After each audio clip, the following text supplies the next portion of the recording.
भी भाई बहनों को जैम से की आज हम पढ़ेंगे याकूब, उसका पहला अध्याय, उसकी 9 आयत में लिखा है, दीन भाई अपने ऊंचे पद पर घमंड करे और धनवान अपनी नीची दशा पर, क्योंकि वह घास के फूल की तरह जाता रहेगा। क्योंकि सूर्य उदय होते ही कड़ी धूप पड़ी और घास को सुखा देती है, धूप पड़ती है और घास को सुखा देती है, और उसका फूल झड़ जाता है और उसकी शोभा जाती रहती है।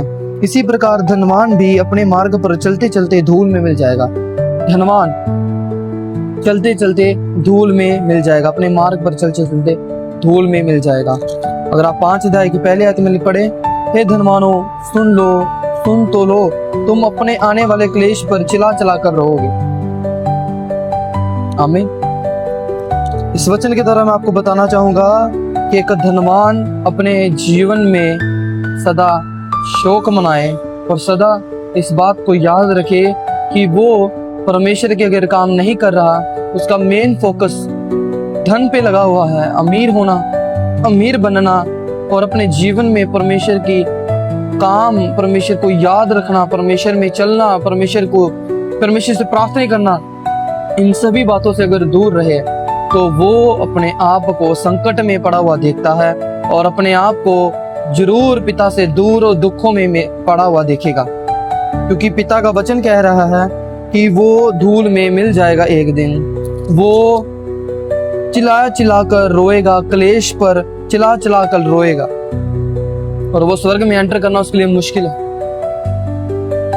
आपको कहना चाहता हूँ, बोलना चाहता हूँ, अगर आपने धन इकट्ठा करना है तो स्वर्ग का धन इकट्ठा करो।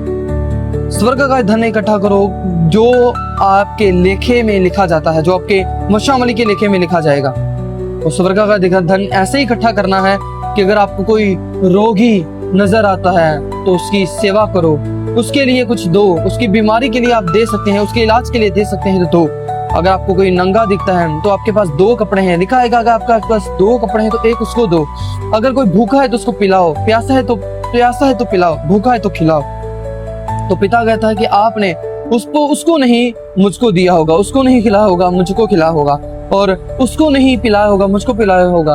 और ये आपके लिए स्वर्ग में धन के इकट्ठा गिना जाएगा, आपके लिए धर्म की बात गिनी जाएगी, और आपके लिए ये बात स्वर्ग में एक तरह की धन्य ठहरेगा, स्वर्गीय धन ठहरेगा ये, और आपको इसका प्रतिफल मिलेगा आपके जीवन में। आप सबको आशीष मिले, मसीह प्रभु यीशु मसीह के नाम में मांगते हैं, आमीन।